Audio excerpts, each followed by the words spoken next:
경북 보은의 한 농가에서 얼마 전에 참 안타까운 소식을 들었는데 인삼밭을 그렇게 오랫동안 재배해 왔는데 그 인삼밭을 트랙터로 다 갈아엎어야 되는 한 사연을 보게 되었습니다. 여러분, 우리가 홍삼이라고 하죠. 한 5년쯤 말려서 이렇게 또 즙을 짜서 이렇게 만드는 그런 보양식을 먹기도 하는데, 우리가 먹는 사람들이 그 인삼의 소중함을 느낄 뿐만이 아니라 만드는 사람에게도 이것이 참으로 정성껏 만들어야 되는 일이거든요. 그것을 다 그냥 트랙터로 갈아서 버려야 되는 그 농부를 소개하면서, 최근에 그 인삼값이 아주 절반 이하로 막 떨어지니까 이 인삼을 재배해도 절대로 이제 마진이 생기지 않을 상황이 된 거예요. 그냥 밭을 다 갈아엎어버리는 그런 기사를 읽었습니다. 또 어떤 농부는 배추를 그렇게 애를 써서 재배했는데 그 배추를 다 그냥 갈아엎어야 되는 그런 처지에 놓인 일도 소개를 받았었습니다. 사랑하는 여러분, 우리도 농경사회이죠. 그래서 농사를 짓는 분들에게 이 농사하는 일이 참으로 소중하고 귀한 일입니다. 정성껏 그것을 재배하고 또 추수의 때가 되면 그것을 거두고, 그래서 농부는 보람을 얻고 기쁨을 얻게 되는 것이죠. 근데 전혀 생계를 할 수 없는 상황이 되어서 저 밭을 다 갈아엎는 분의 농부들의 심정이 어찌하겠습니까? 근데 우리 주님께서는 성경에 이런 당시의 일상생활에 대한 그런 일들에 대한 비유를 하셨는데, 특별히 추수에 관련한 비유의 말씀을 하신 적이 있습니다. 주님이 말씀하기는 추수할 것은 참으로 많은데 추수할 일꾼이 없다, 이렇게 말씀했습니다. 지금 농부들이 저 트랙터로 갈아엎는 비용이나 이런 다른 차원의 문제가 아니라 추수할 것은 너무나 많은데 사람의 문제예요. 그것을 거둘 일꾼이 없다 말씀하네요. 그러면서 우리 주님은 그렇게 말씀만 하시는 것이 아니라 70인의 전도대원들을 주님은 파송하십니다. 그들을 둘씩 짝을 지어서 그들을 보내시면서 주님은 그들을 파송하시면서 말씀하는 거예요. 주님의 마음이 그렇다는 거예요. 70인의 전도대원들을 파송하며 주님께서 가지신 마음은 어떤 마음일까? 우리 성경을 통해서 좀 어떤 이 비유의 말씀을 영적으로 좀 확인하며 한 세 가지를 먼저 짚고 나서 우리가 주시는 귀한 교훈의 말씀을 정리하고 싶습니다. 먼저 당시의 영적인 상태를 이야기합니다. 세상의 모습들. 70인을 파송하며 전도대를 만들어서 파송할 때 당시의 상황이 어땠는가를 주님은 이렇게 말씀했어요. 파송하는 자들에게 이리에게 양들을 보내는 것 같은 마음으로 파송한다라고 말씀합니다. 여러분, 동물의 세계를 보시나요? 저는 간혹 이 유튜브를 통해서도 지금 이 아프리카나 어떤 남미의 정글 같은 데서 일어나는 이 동물들이 하는 일들을 이렇게 유튜브를 통해서 보게 됩니다. 간혹 아주 신비로운 그런 일들도 경험하게 되는데, 간혹 맹수가 있는데 앞에 먹이가, 이 동물이 지나가는데도 가만히 있는 경우가 있는데 맹수가 배가 부를 때는 그냥 가만히 있다는 거예요. 대부분 여러분, 맹수 앞에서 연약한 동물들이 지나갈 때 이 생태계의 그 질서 속에서 그들은 먹이가 되어버리는, 맹수들이 달려들어서 물어뜯고 그 살점을 뜯어내는 것을 보게 되는 거예요. 자, 우리 주님께서 당시에 세상의 어떤 영적인 상태를 이야기하는데, 이 70인 전도대를 파송하면서 주님은 말씀하는 거예요. 너희들을 이제 파송하는데 내가 너희를 파송하는 것, 세상에 보내는 것은 정말로 이리떼들에게 양을 보내는 심정으로 보낸다는 거예요. 그처럼 이제 가서 전도할 때 핍박이 있고 고난이 있고 어려운 일들을 만나게 될 것이라는 거예요. 이리들을 만나게 될 것이라는 거예요. 사랑하는 여러분, 지금 이 시대는 어떻습니까? 우리 주님이 이 비유의 말씀을 하던 시대하고 지금의 시대를 비교하면 지금은 어떠느냐는 거예요. 지금을 바라보는 우리 주님의 마음은 그때 제자들을 70인을 파송하는 마음과 동일하지 않을까요? 지금은 전도하기가 이전보다 더 어려워진 시대입니다. 여러분 생각해 보세요. 우리 성도들조차도 이제 위드 코로나가 되어서 이제 성전에 와서 50% 다 예배드려도 된다고 하는데도 마음이 불안한 성도님들 아직 계시잖아요. 예수님을 나의 구주로 고백하여서 결단하여 주님 앞에 매주마다 한 주도 빠지지 않고 정성을 다해 예배드리는 성도들이, 많은 성도들이 교회에 아직 성전에 오지 못하고 있는 현실 가운데 전도라니요? 라고 물으면 제가 뭐라고 대답하겠습니까? 그만큼 어려운 시대. 가서 예수를 믿으라, 교회에 오십시오라는 것이 얼마나 힘든 일이겠습니까? 그런데 이 시대 가운데 여전히 우리 주님께서 말씀하시는 것은 먼저 지금 이 코로나 시대에 정말 예수님을 필요로 하고 예수님을 믿어야 될 영혼들이 없는 거냐? 여러분 어떻게 생각하십니까? 저는 제 주변 환경을 볼 때, 뉴스를 늘 들을 때마다 지금 이 코로나 시대에 정말로 예수님을 만나야만 사는 그런 인생들이 더욱더 많아졌습니다. 우리가 이 시대 인식을 어떻게 하느냐 하는 것이 중요한데요, 예수님 없이 이젠 살아갈 수가 없는 시대가 되었다는 거예요. 그런데 더 중요한 것은, 더 우리가 심각하게 생각해야 되는 것은, 그 예수님을 전할, 그 영혼들에게 복음을 전할 사람들은 더 없다는 거예요. 왜? 이리들에게 양을 보내는 시대이기 때문에. 전도해야 될 하나님의 백성들이 이리들 같은 그런 영적 싸움 속에서 양들처럼 가서 때로는 피를 흘리기도 하고, 때로는 희생해야 되기도 하고, 때로는 빈잔을 받기도 하고, 때로는 핍박을 받아야만 하는 시대이기 때문에 그렇다. 그 성도들의 마음이 좁아져 있어요. 저는 그런데도 하나님께서 이번에 우리 수원 종로교회 70인 전도대를 만들게 하시고, 이번에 100명이 넘는 전도대원들이 신청한 것을 하나님 앞에 감사합니다. 추수할 것은 많은데 추수할 일꾼이 없다라는 주님의 탄식 속에 이 수원 종로교회가 주님의 탄식이 아니라 주님께 쓰임받는 교회로서 처음 첫 단추를 맨 것 같아 주님 앞에 감사합니다. 여러분, 두 번째, 우리 주님은 오늘 본문 말씀에서 70인 전도대를 파송하면서 준비해야 될 것들을 말씀했어요. 여러분, 주님은 말씀하기를 너희는 어떤 준비물도 준비하지 말라 말씀합니다. 전대도 준비하지 말고 신발도 또 배낭 이런 것들도 준비하지 말라. 그럼 뭘 준비해야 되나요? 주님의 말씀에는 어떤 의미가 있습니까? 여러분, 이번에 전도를 준비하기 위해서 전도지를 새롭게 우리 비전관에 맞춰서 6만 장을 제작했고, 지금 우리 성도들 뿐만이 아니라 세상의 사람들에게 필요한 마스크를 6만 장을 준비해서 그걸 창고에 다 지어 놓았습니다. 전도지와 전도 도구를 준비했다는 거예요. 그런데 여러분, 이것은 필요합니다. 그런데 이것을 절대로 의지하면 안 됩니다. 우리가 전도할 때 왜 주님께서 너희가 전대나 배낭이나 신발 이런 것들을 준비하지 말라고 하셨냐? 넉넉한 양식도 준비하지 말라고 했어요. 왜 그랬습니까? 주님이 세상의 사람들이 좋아하는 구미를 몰라서 그런 겁니까? 그게 아니에요. 그런 것들을 우리가 준비할 때 우리가 그것들을 의지하면서 하나님을 의지하지 못하기 때문에.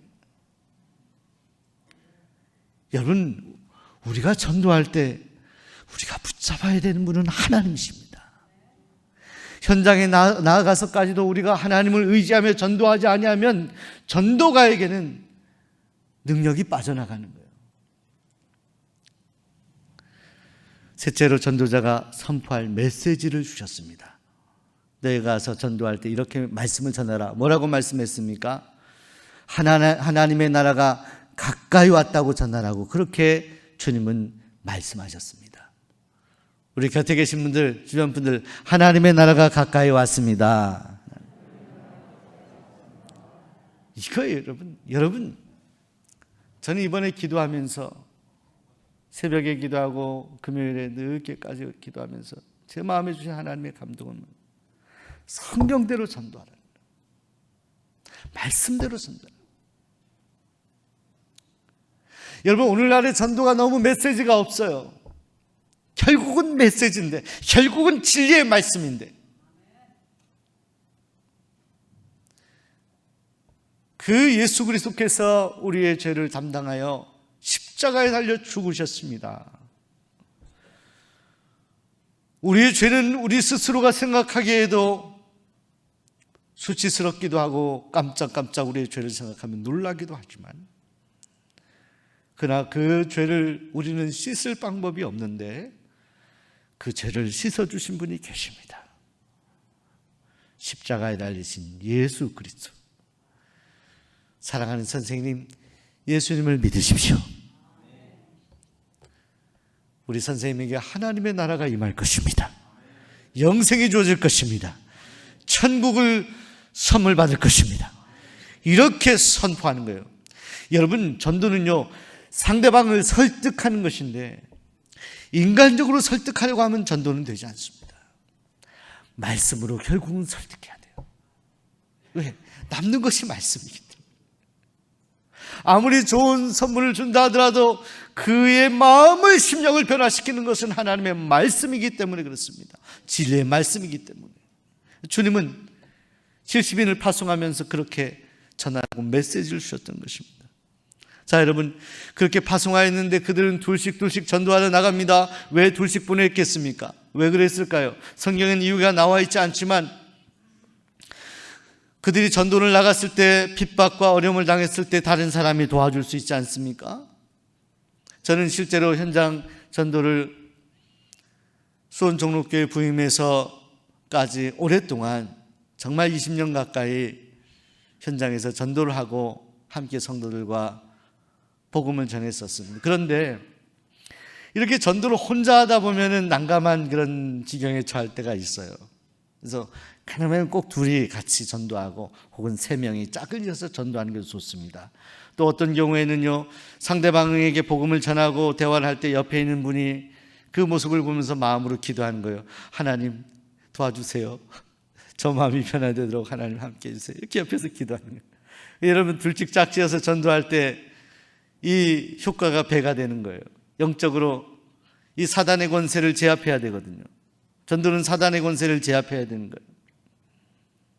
주님은 그 방법까지도 알려주셔서 저들이 나가서 전도합니다. 근데 오늘 나가서 전도하는 구체적인 일들에 대한 소개를 하지 않고 오늘 성경 말씀 17절 이하에 보시면 그들이 전도를 잘 마치고 돌아왔다. 그런데 그냥 돌아왔다가 아닙니다. 오늘 성경 말씀을 보면 그들은 기뻐하며 돌아왔다고 합니다. 기뻐합니다.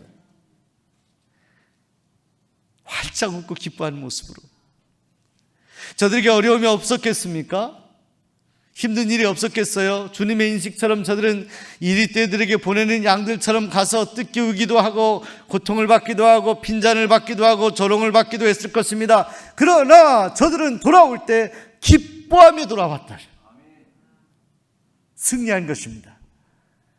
근데 이 비결이 있어요. 오늘 성경 말씀을 보시게 되면 그들이 뭐라고 말하냐면, 오늘 성경 말씀에 보시게 되면 주여 주의 이름이면 귀신들도 우리에게 항복하더이다라고 그들이 보고하는 거예요.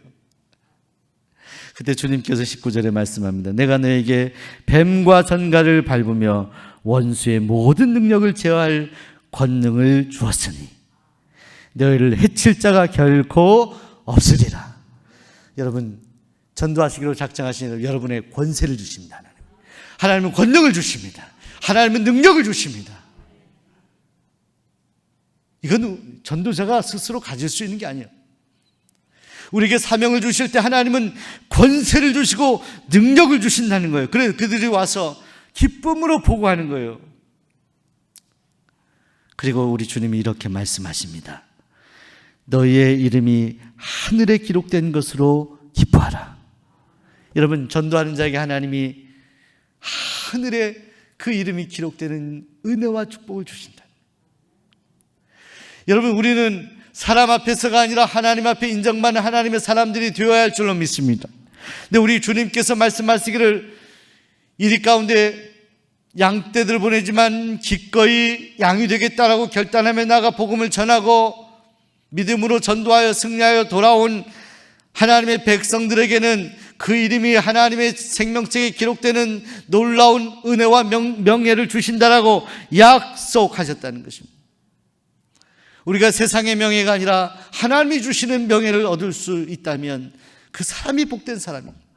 그 이름이 기록된대요. 기록되기 전에 주님은 이미 기억하실 거예요. 생명을 걸고 이 땅에 오셔서 십자가 달리신 예수 그리스도를 전하는 자에게 그런 은혜와 축복을 주신다라고 약속하신다. 저는 여러분이 다 하나님이 기억받는 그런 전도가들이 되시기를 바랍니다. 저는 제 마음속에 하나의 목표 같은 것이 있습니다.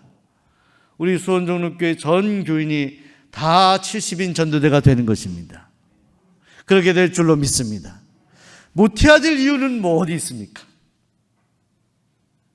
우리는 늘 전도의 사명을 왜 해야 되는지를 묻는데 못해야 될 이유가 어디 있을까요? 왜 우리가 안 해야 될까요? 주님이 이렇게까지 사명을 주셨는데 우리가 특별히 안 해야 될 또 이유가 있는 것입니까? 주님의 명령이고 부탁이고 말씀인데 추수할 일꾼이 없다라고 말씀합니다. 사랑하는 여러분, 제가 금요 집회에 여러분들에게 말씀을 전하면 이런 말씀 드렸습니다. 우리의 신앙생활은 뒤로 가는 삶이 되어서는 안 된다. 앞으로 가야 된다. 이를 위해서 우리는 우리 스스로를 도전해야 된다. 도전해야 된다. 여러분, 우리가 신앙생활 하면서 평탄하게 일상적으로 신앙생활을 성실하게 하는 것 중요합니다. 보세요. 주님께 더 나아가려고 가까이 가려고 하는 사람들, 성경의 인물들을 보세요. 이번 로마서 말씀 금요 집회 때 아브라함을 보세요. 다윗을 보세요. 요셉을 보세요. 그들이 무슨 큰 잘못이 있었습니다. 하나님은 다윗에게 뭐라 말씀해요? 또 아브라함에게 뭐라고 말씀합니까? 그때 주신 말씀들, 때론 그것을 한탄하며 자신의 인생을 생각하며 썼던 시편을 읽어보세요. 얼마나 힘든 일이 많았습니까? 여러분, 아브라함에게 결국 100세 뒤에서 이삭을 주셨는데 그 아들을 바치라고 하잖아요. 어느 날 갑자기 아브라함에게 아브라함아 너 아들을 바쳐라 이렇게 주님이 말씀하셨을까? 그게 아니에요. 그때 하나님이 우리에게 도전하는 것을 순종하며 앞으로 가다 보니까 아브라함의 믿음은 그 아들까지 바쳐야 되는 것 같은 믿음까지 이르렀다는 거예요. 하나님이 그 테스트를 아무에게나 하겠습니다. 여러분 가운데 정말로 감당하기 어려운 시험을 당한 성도님들 계실 수 있습니다. 기억해야 될 것이 있어요. 아무에게나 그 감당하기 어려운 시험을 주시지 않아요.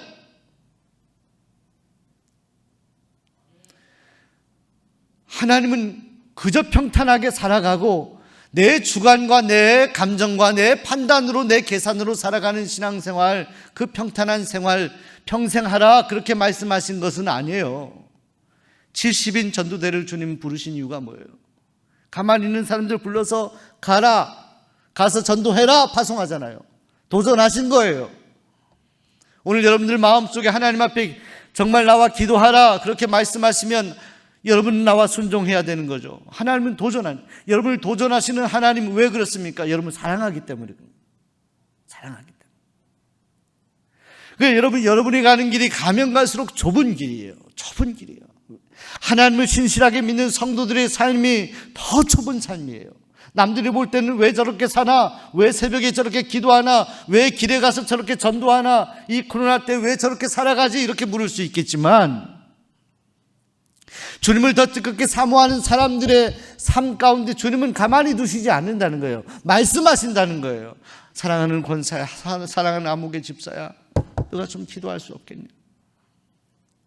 너가 좀 더 헌신할 수 없겠냐? 너가 한 영혼이라도 주님께 인도하기 위해 전도할 수 없겠냐?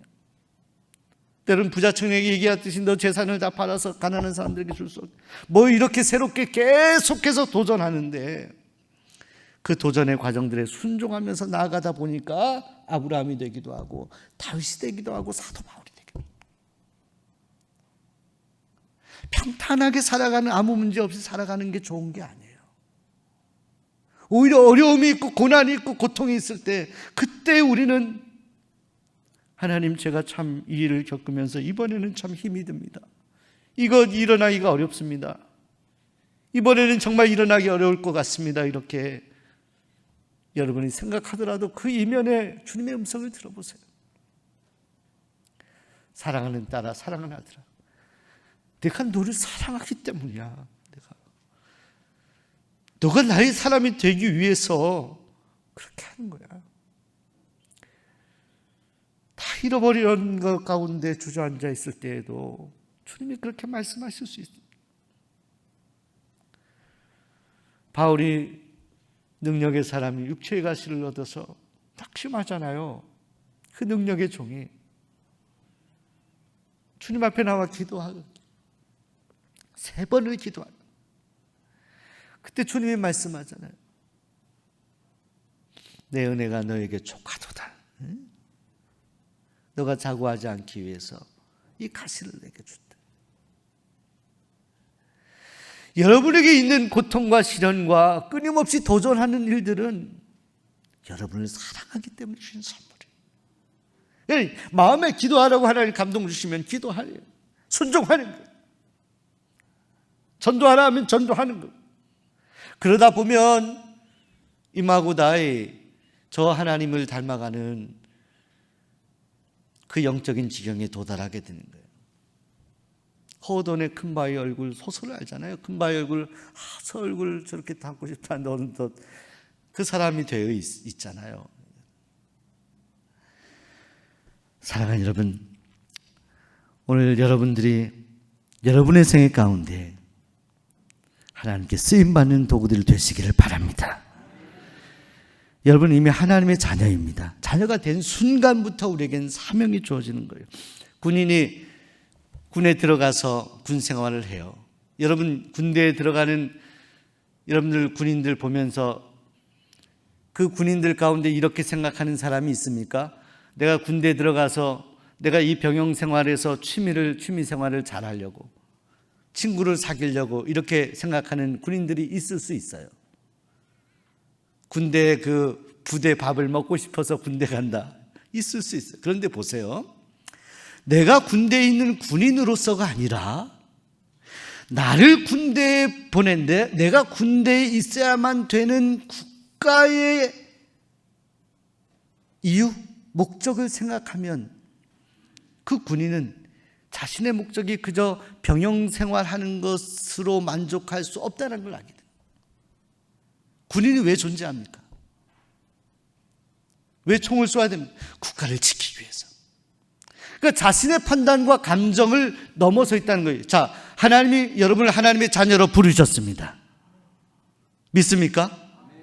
여러분을 자녀로 부른 순간 여러분의 생각에는 내가 하나님과의 깊은 신앙적인 관계 속에서 말씀 보고 기도하고 찬양하기 위해서 내가 이렇게 신앙생활하지 라고 생각할 수 있어요. 그런데 그건 여러분의 생각이에요. 오늘 여러분을 하나님의 자녀로 부르신 순간 여러분에게는 사명 같은 것이 있다. 여러분 하나님의 자녀로 선택하면서부터 하나님은 여러분을 통하여 하나님을 떠난 영혼을 다시 주님께로 인도하시고자 하는 목적이 있다는 거예요. 하나님의 목적, 하나님의 계획. 이 목적에 따라 우리가 이끌려가는 삶을 살아야 된다는 거죠. 오늘 우리 자신을 돌아봐야 됩니다. 우리 자신이 그 목적을 마음에 상고하고 있는지. 또 하나는 추수할 일꾼뿐만 아니라 추수할 대상을 말하는 것인데, 주변에 정말로 주님을 만나지 못하고 주님을 외면하고 살아가는 이들, 그들이 오늘 우리들에게는 그저 일상적이고 괜찮아, 그렇게 살다가 시간 되면 오겠지, 이렇게 생각할 수 있지만 꼭 그렇지 않아요. 제가 최근에 어떤 귀한 목사님으로부터 이런 글을 제가 받은 적이 있습니다. 어떤 이야기인데요, 짧은 이야기인데, 이 글을 전해준 목사님의 이야기 속에는 한 가정의 목사님과 어린 아이가 있는데 그 아들이었던 것 같아요. 항상 목사님 아버지와 그 아들이 전도를 나갔는데 그날따라 비가 많이 왔다고 합니다. 그런데 아들은 날씨가 춥고 비가 오는데 따뜻한 옷을 입고 아빠에게 와서 아빠 오늘 전도 나가자 이렇게. 근데 그때 아빠였던 목사님이 오늘 날씨가 춥고 비가 오니까 사람들이 안 나와 있을 것 같다, 오늘은 좀 쉬자라고 하는데 그 어린아이가 정말로 마음에 순수한 마음으로 오늘도 전도하고 싶다라. 근데 아빠가 그런 거예요. 그러면 너가 잠시 요 근처에 가서 가까운 데 가서 그렇게 전도하고 돌아오면 좋겠다. 안전하게 잘 갔다 와라. 그 아이가 집을 나섰습니다. 사람들은 쓸쓸하고 황량해서 별로 사람이 없었어요. 그리고 나서 이렇게 가는데 어느 집이 눈에 들어오더래요. 그 집에 문을 두드리고 초인종을 눌렀어요.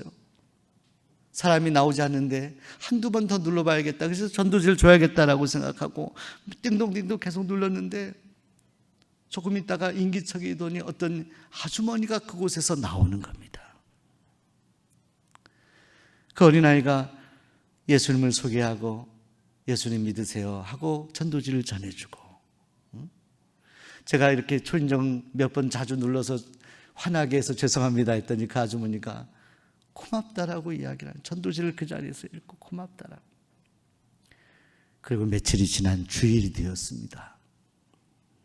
주일이 되어서 그 어린아이의 아버님 목사님이 설교를 하고 마음의 감동이 와서 오늘은 성도님들 가운데 간증을 듣고 싶다라고 이야기를 하는데 저 뒤에서 어떤 한 아주머니가 앞으로 나오는 거예요. 그 아주머니가 마이크를 들고 눈물 글썽이며 이야기합니다. 제가 며칠 전에 사실은 집에 있었던 일입니다. 제가 남편을 먼저 떠나보내고 마음이 너무 힘들고 어려워서 그날 비가 오는 날 더 이상 살고 싶지 않아서 모든 준비를 하고 그리고 마지막 그 어려운 결정을, 비참한 결정을 하려고 하는 순간 밖에서 초인종 소리가 자꾸 들립니다. 아니다 무시하고 하려고 하는데 자꾸 초인종 소리가 들려서 이것만 해결하고 해야겠다 해서 나가 보았더니 어린아이가 비를 맞고 서서 전도지를 나눠주더래요. 그것을 읽는데 하나님의 은혜가 생각이 나더래요. 하나님의 은혜, 하나님의 사랑이.